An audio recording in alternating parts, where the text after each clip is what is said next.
Welcome to our New Year's Day of Zen for 2023. I also would like to note that tomorrow we celebrate New Year all over again. This is the New Year in the lunar calendar, which is celebrated by many who are in East Asia. They call it Chinese New Year, but it's an important day for many who have lived in East Asian cultures in China, Korea, and Japan. And also those all over the world, Chinese communities who have been used to celebrating the lunar calendar, or rather celebrating the New Year in the lunar calendar. So Happy New Year, everybody. And so, as some of you may recall, I see some of you who were there on New Year's Day. We have come up with a tradition now. I think it's now more about 4 or 5 years since we have begun coming on New Year's Day and sitting and then taking a ritual and joining a ritual that involves making 108 prostrations together. Some of you also participated online, and I already explained at that point that this is a ceremony that is done, as I know it, in Japan.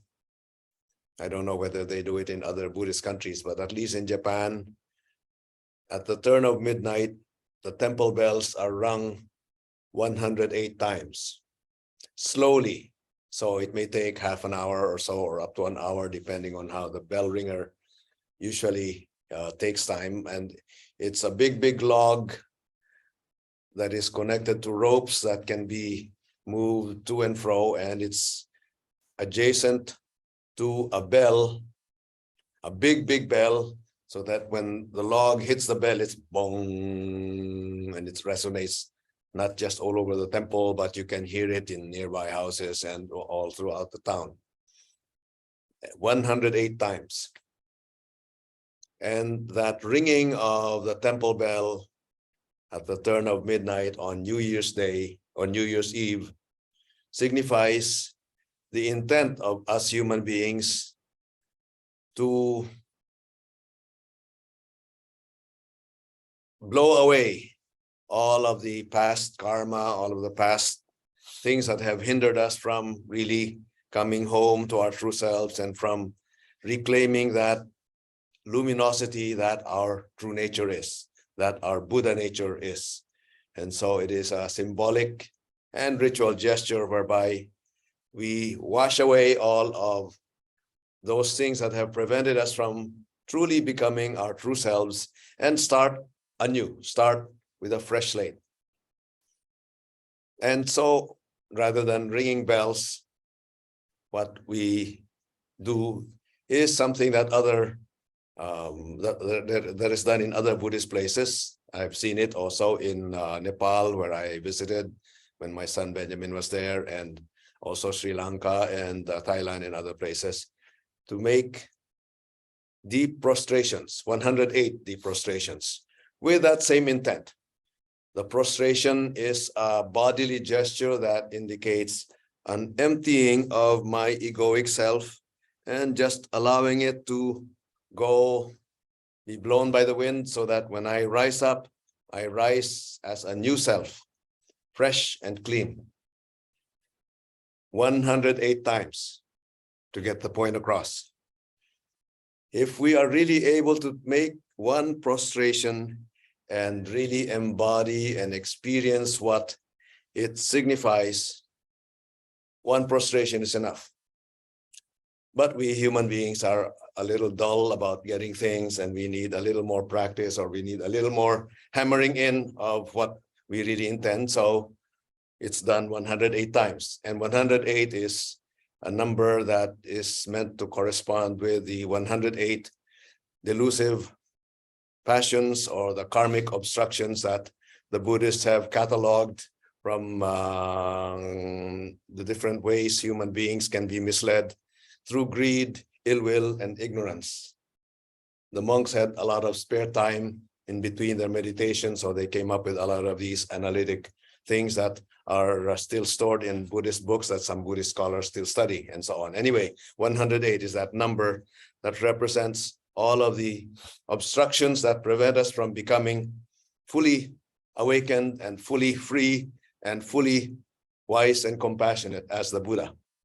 So as part of our practice, we take that in an embodied way and follow that way. And so this is something that I have also recommended to many of you, to some of you in my past talks, to try that custom or that practice in your day-to-day life. First thing you do as you wake up, you get up, you realize you're in bed, and so now, this is a new day. And let the first thought be simply getting up and making a deep prostration. I have come to acquire this custom as I was taught by the Jesuits when I entered in my late teens.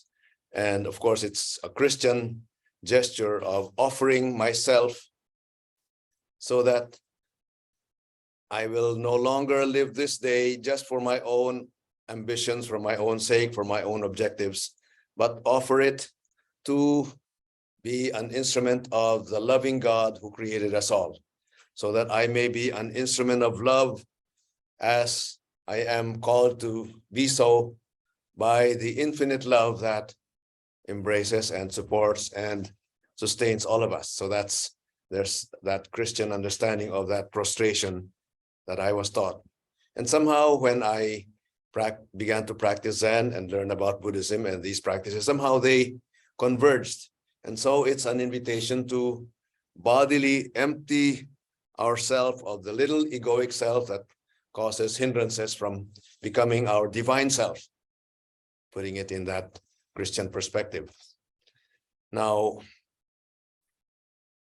if you'd like to try it, or rather, I would like to suggest you try it and see what it feels like, and it might become a habit also as part of your practice. So now, what does that have to do with Zen? It is a kernel of what Zen is all about, if I may respond to that question. There are many ways in which we have offered verbal articulations of to answer the question, what is Zen? What is this practice all about that we take?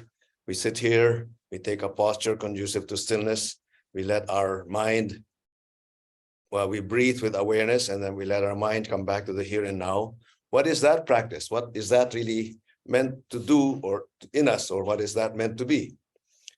And so another short way of putting it is a way of self-emptying. Taking a posture conducive to stillness, which we do when we sit here, or it may be a posture of walking slowly, or it may be a posture of doing some chores or doing some activities in a very mindful and heartful kind of way. We put our heart into it. And we breathe with awareness so that we know that we are here and our mind is brought to the here and now rather than speculating about something that will happen in the future or comparing it with something that happened in the past, and allow ourselves to come home to the here and now. And in coming home to the here and now, especially in that special time of sitting that we engage in here together, and those of you who are online, you do it with us from a distance.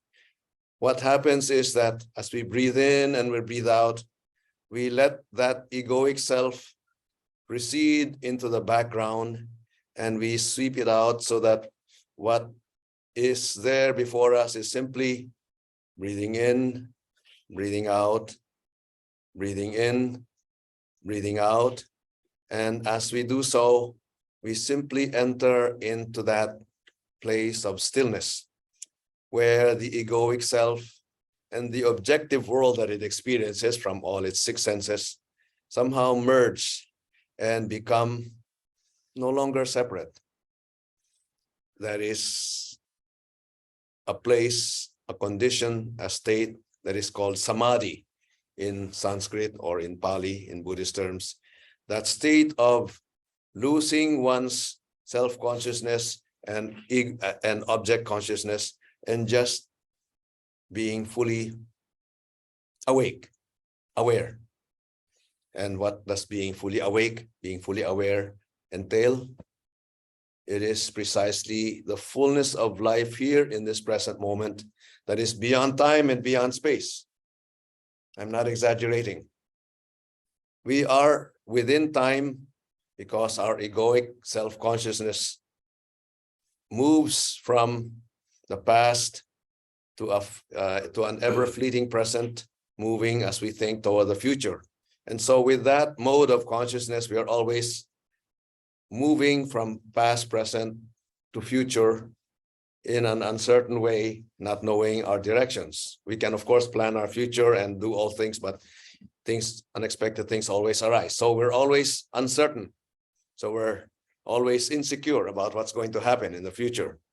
And also with the egoic self, we see that there are other selves, not just me, but there are also objects in the world. And so that makes us tend to feel separated, that the world is a big, wide world, and I'm just here, one puny little being trying to make myself a place in the world, or trying to find my place in the world, my nook in the world. And that's a struggle that we human beings as individuals have to undertake to be able to really become a self-differentiated adult. And that self-differentiation is a term in psychology that entails that you have found your roots, you have found your ground. So that's a positive term. But what I'm talking about is that little self that's always self-conscious, that always divides itself from others and is always dependent on what it thinks others will think of it, and thereby is always insecure and it's always ill at ease. If we examine our day-to-day life, we may notice that there are times when we feel separate or ill at ease, or not knowing who I am, not knowing what I'm about. And that's a common human experience. And so this practice is an invitation for us to be aware of that, bring that to our plate here, and just take a posture conducive to stillness, breathe with awareness, and allow the mind to come to the here and now, and let that insecure, separated, sometimes angry, often greedy, deluded self to just come to rest in the here and now and just be there and come to accept that this is what it is. And in that acceptance of this is what it is, somehow we are freed from expectations, from clinging, from comparisons, and we simply live our life based on what it is. And that is called equanimity in the Buddhist context. That arrival at the place where we are able to accept what is just as it is what allows us to live freely. And when we look around, we see that everyone else around me is not separate from me. Everyone around me is also an integral part of who I am, so that my heart flows out with loving kindness for everyone, just as a mother embraces her child and would give her life so that her child may flourish in the child's own life. And that is what we tend to feel, or that is the sentiment that surges when we are in that place of just being here at home, at peace, in that place of equanimity, which brings forth that loving kindness and compassion and sympathetic joy. I won't go into explanation of that. That is what is called the 4 immeasurables that come out of that place. where we are aware, awake in the here and now. So what does that have to do with our practice? Again, it is simply a verbal description of the fruits that can come out of our practice. We find our way home. And in finding our way home, we realize that at home also belongs to everyone else. I can feel at home in myself, and I can feel that everyone is part of my home. So I feel a sense of kinship with everybody. There's no one who is other to me that I will say, I don't care about that person, or I don't care about that, because that's me also. So anyway, this is just a description of what happens when we brush away all of these obstacles, namely centered on this egoic self that is tending to greed, ill will, and ignorance, and multiply that. And there are 108 such obstructions that that the Buddhists have counted. But what we can continually do on a day-to-day basis is to embody the practice of emptying all of those obstructions and starting with a new slate. So we begin each day as we begin the new year with a clean slate. In my country, or in our, well, Helen also is from the Philippines, but we have a song about Christmas. Or also, Ali is also from the same country. So we sing Ang Pasko ay Sumapit, where we celebrate Christmas there. That's the central day of the year.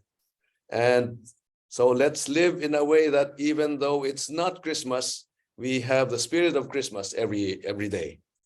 The spirit of giving, the spirit of love, loving one another, and so on. So I'd like to extend that to the way we live our life, making every day a new day, making every day a new day of the year, the first day of the rest of our lives, with a clean slate to be able to live it to the full. I'd like to close with a story that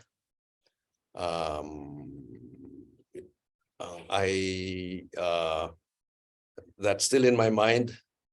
There is a film that is now showing in theaters, and so I hope you can still catch it. It's a film entitled Living. This is a 2022 version of an old film from the 1950s, I believe, by a Japanese director named Kurosawa Akira, who directed a film about an aging bureaucrat who is told by the doctor that he has 6 months to live. The title of the film in Japanese is Ikiru. Some of you may have seen that. It's a classic Japanese film. It's always shown in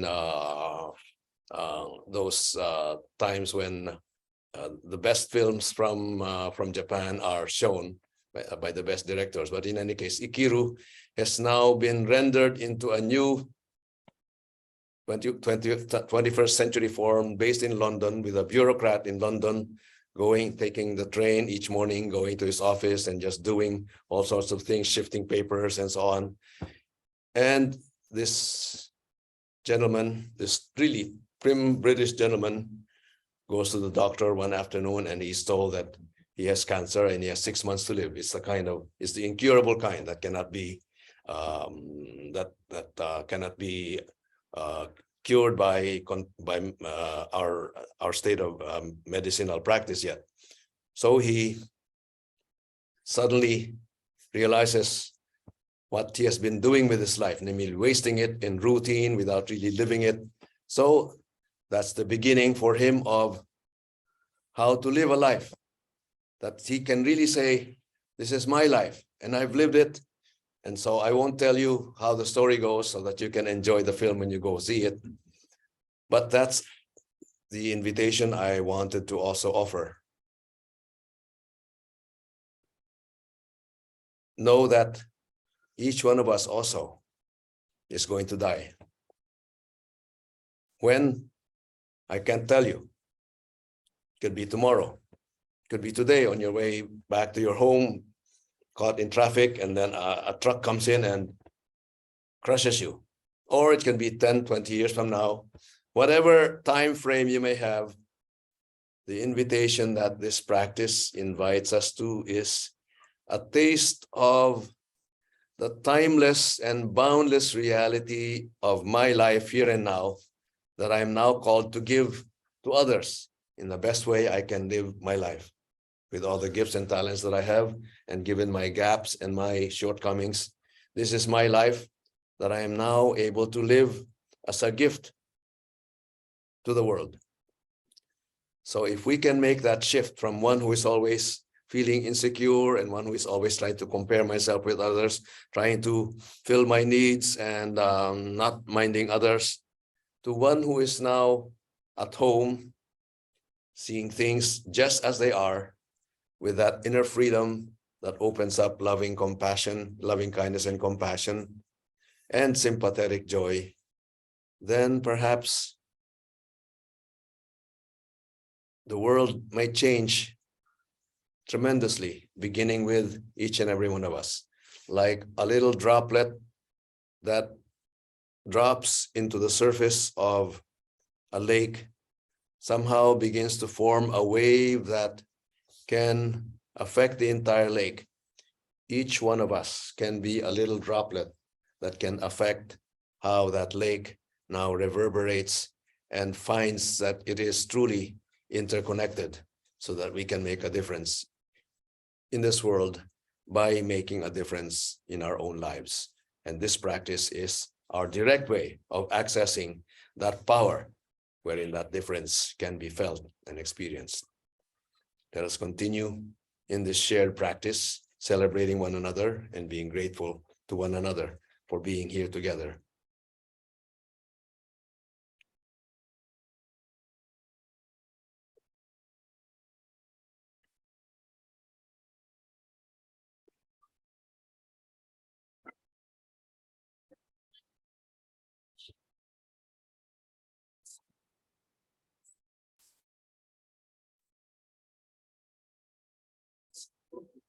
The source of compassion is Buddha receives only compassion.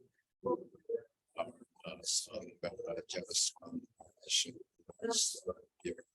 Always rejoices in the light we call this, in the dark we call this.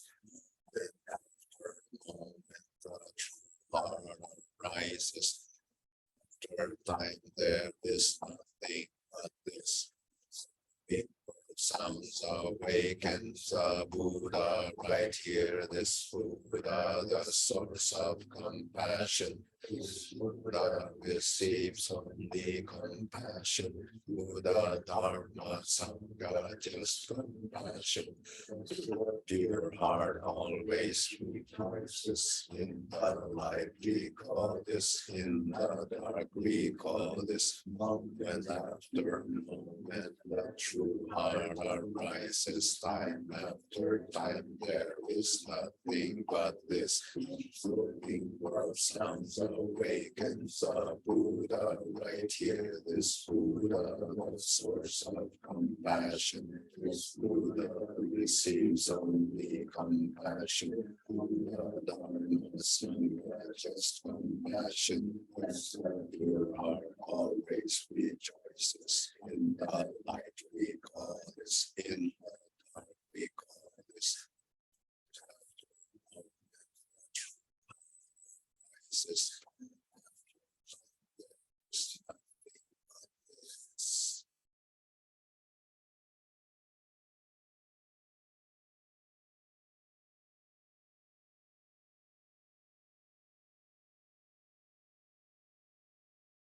Let us just sit for a couple of minutes in silence together.